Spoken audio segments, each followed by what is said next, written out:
বিশ্বজুড়ে আবারও তুমুল বিতর্কের মুখে আর্জেন্টিনা।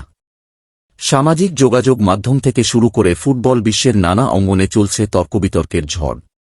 অভিযোগ, সমালোচনা আর প্রশ্নের ভিড়ে যেন আড়াল হয়ে যাচ্ছে মাঠের লড়াই। এমন উত্তপ্ত মুহূর্তেই নীরবতা ভাঙলেন লিওনেল মেসি। দিলেন কড়া বার্তা। 2026 বিশ্বকাপে যতই সামনে এগোচ্ছে আর্জেন্টিনা ততই বাড়ছে বিতর্ক। আলজেরিয়ার বিপক্ষে মেসির একটি স্টেট সাব ট্যাকল, মিশর ও সুইজারল্যান্ড ম্যাচে ভিআরের কয়েকটি সিদ্ধান্ত ঘিরে অনেকের অভিযোগ রয়েছে ফিফা নাকি আর্জেন্টিনাকে বাড়তি সুবিধা দিচ্ছে, এমনকি মেসিকে শিরোপা জেতাতেই সবকিছু সাজানো হচ্ছে। তবে এসব অভিযোগ একেবারেই উড়িয়ে দিয়েছেন আর্জেন্টিনা অধিনায়ক। ইংল্যান্ডকে 2-1 গোলে হারিয়ে টানা দ্বিতীয়বার বিশ্বকাপের ফাইনালে ওঠার পর সমালোচকদের উদ্দেশ্যে মেসি বলেন, যাদের কষ্ট লাগে লাগুক।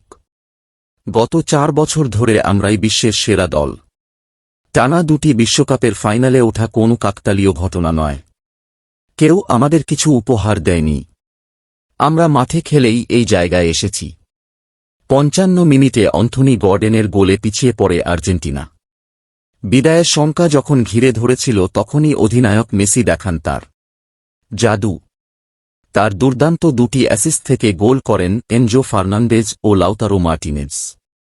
শেষ পর্যন্ত 2-1 ব্যবধানে নাটকীয় জয় নিয়ে ফাইনালের টিকিট নিশ্চিত করে বর্তমান বিশ্ব চ্যাম্পিয়নরা।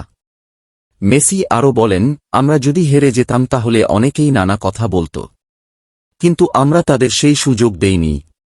আমরা জানতাম ফুটবলের দিক থেকে আমরা ভালো দল।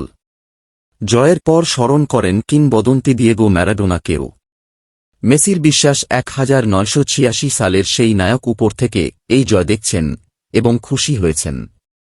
আর এখন সব বিতর্ক পেছনে ফেলে স্পেনকে হারিয়ে টানা দ্বিতীয় বিশ্বকাপ জয়ের স্বপ্ন নিয়েই ফাইনালের মঞ্চে নামবে আর্জেন্টিনা।